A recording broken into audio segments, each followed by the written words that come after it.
le César du meilleur acteur. Et puis on essayera un jour de faire une grande cantine gratos. Yes, we can. Serge Gainsbourg, bonjour. Il n'y a eu qu'un vainqueur, c'est l'espoir. Europe 1. Et à 7h24 sur Europe 1, c'est l'heure du jour où. Et l'histoire aujourd'hui d'une grève majeure dans l'histoire de la presse française. Nous sommes en 1975. Les employés du Parisien libéré cessent le travail pour contester lors d'Autriche la décision à l'époque de la direction du journal de réduire les coûts. Oui, la direction du journal annonce 600 licenciements, la disparition de plusieurs éditions régionales et la fermeture d'une imprimerie. Les employés du Parisien libéré se mettent en grève et 1 an et demi plus tard, le 5 décembre 1976, la police met dehors les grévistes qui campent dans leurs locaux. Ils ont enfoncé la porte avec les bulldozers, ils ont tout défoncé, ils ont tout cassé à l'intérieur. Et on va dire que c'est la classe ouvrière qui a cassé.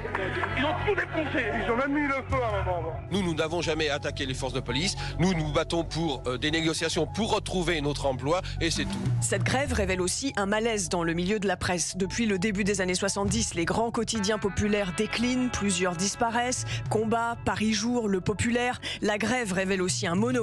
Avant d'être rattachés à tel ou tel média, les salariés des journaux parisiens sont à l'époque tous embauchés par le syndicat du livre CGT. Qu'il y ait une discussion sur le monopole, c'est une affaire entre organisations syndicales.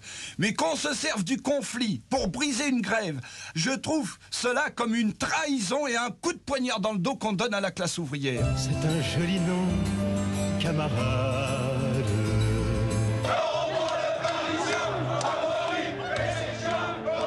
Pendant 28 mois de grève, les ouvriers occupent tour à tour la cathédrale Notre-Dame de Paris, le paquebot France. Ils reçoivent aussi le soutien des partis de gauche et de chanteurs comme Jean Ferrat. D'autres journaux se mettent en grève en soutien aux Parisiens libérés. Le directeur du quotidien de Paris, Philippe Tesson, s'exprime sur Europe 1 en 1977. Une grève comme celle d'hier, et c'est la 18e depuis 18 mois à 2 ans, une grève comme celle d'hier me coûte environ 2 millions de francs. Si le conflit devait s'enliser, à ce moment-là, moi je n'aurais plus qu'une solution, c'est de mettre la clé sous la porte. Qu'est-ce que je conclus? C'est que la presse indépendante est menacée et condamnée à mort. La grève aux Parisiens libérés se termine en 1977 par un accord. Les 600 salariés sont tous soit réintégrés, soit reclassés en échange d'indemnités.